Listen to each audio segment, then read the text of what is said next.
Hi guys, welcome back to the Arbitress YouTube channel.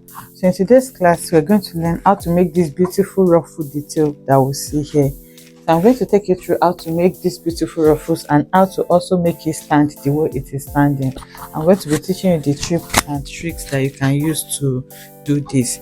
If this is something you like to learn, kindly stay tuned to the end of this tutorial. Thank you. I'm going to start by creating the ruffle. So I'm using an organdy fabric. This fabric is organdy, not organza. You can also use organza if you want. So depending on the height of ruffle that you want, but I'm just working with a width of 5 inches. So I'm going to mark the 5 inches and then I'm going to make it into a straight line. So you can cut as many as you want, but for this tutorial, I'm going to just be cutting about 2 or 3. So after marking that, you're going to come in with your scissors and cut this off. So when you cut it off, this is what you are going to have. So I'm going to go over to the same machine now to create the gather ruffles. So you can decide to just weave this part first before you do this, or you can sew and turn, which is what I'm going to be doing. So I just want to make sure that I have the same thing on this side. So I'm going to be using my gathering foot for this, but you can also use your regular gather. You can run a gather stitch and then you drag it. Whichever one you want to work with is fine. Now, after cutting, to fold this into 2, I'm working with a gather foot. You can also gather this manually. So I'm going to fold it into 2 like this, put it under my machine, and I will gather it.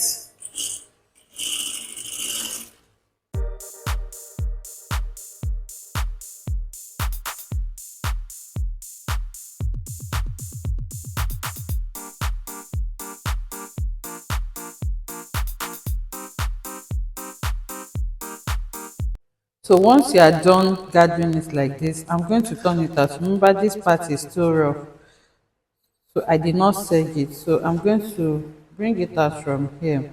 So make sure that you have enough ruffles. Make sure that your gathers are close together. If they are close enough, you can use a gather stitch manually and then you drag it, because if it is not full, your ruffle will not be full. So I'm going to be using a crinoline mesh for the base. This is my crinoline mesh. So depending on how the measurement that you are working with, this is 12 inches and the total width for the widest part that I'm working with is going to be around 8 inches. So I'm just going to cut the little that I need out like this. So I'm doing just one shoulder. So after cutting it out, we are going to shape it into the shape that we want. So to do that, I'll put it on fold like this, and then I'm going to mark around 1 inch or 2 inches. Okay. So once I mark it like that, I'm going to connect to the edge like this, and then I'll cut. So you can use your ruler for that, or you can just eyeball it. So if I'm using my ruler, I'm just going to place it like this and then connect like that. So after connecting it, I'm going to grab my scissors and then I'll cut out the side that I need. So this depends on the style you want to make. It does not have to follow a particular shape. So this is the shape that I'm going to be working with. So if you want this to be more structured, what you just need to do is to use your boning to create. You put like 3 or 4 bonies. You put bonies around it. That's going to.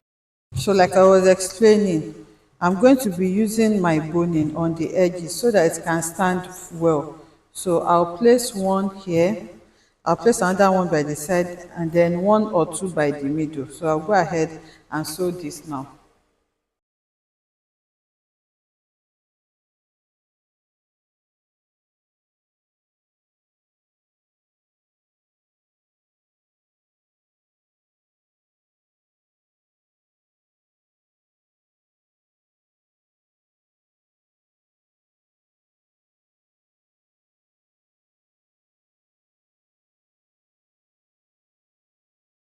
This is what the base looks like now. You can see.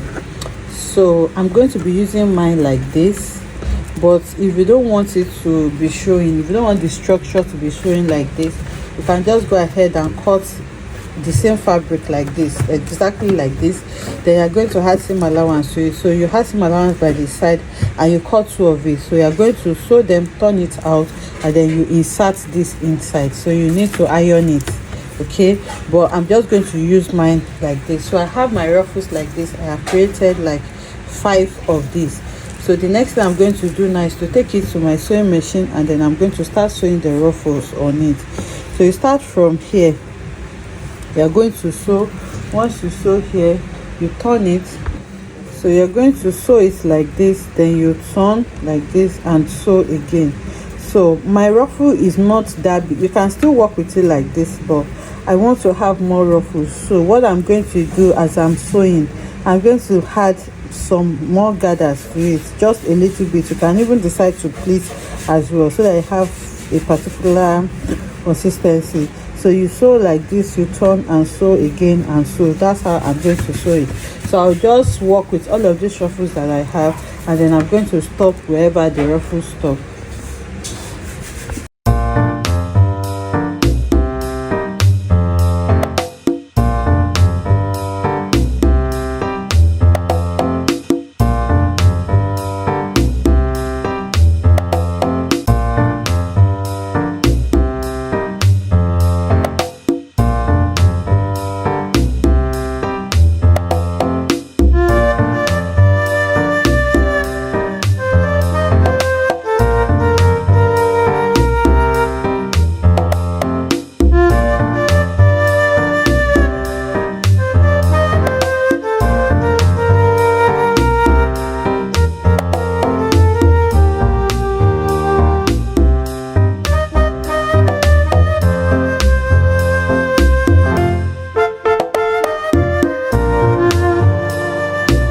I'm done sewing now, and this is what I have. I just pinned it to this mannequin. So like I said, I added few pleats to it to have this effect. You can also just gather when you're sewing, depends on what you want and how much ruffle. And adding a boning and a crinoline is just going to make it stand like this. You can see how it's standing on its own. I added just 3 boning to mine, but you can add more if you want. So you can make as much as possible. You can put one on this side, and then you put another one on the other side. It's totally up to you and the style you are going for. I hope you enjoy making this beautiful ruffle tutorial with me. If you enjoyed it, let us know in the comment section. Like, comment, and subscribe to our channel, and I'll see you in the next one. Bye.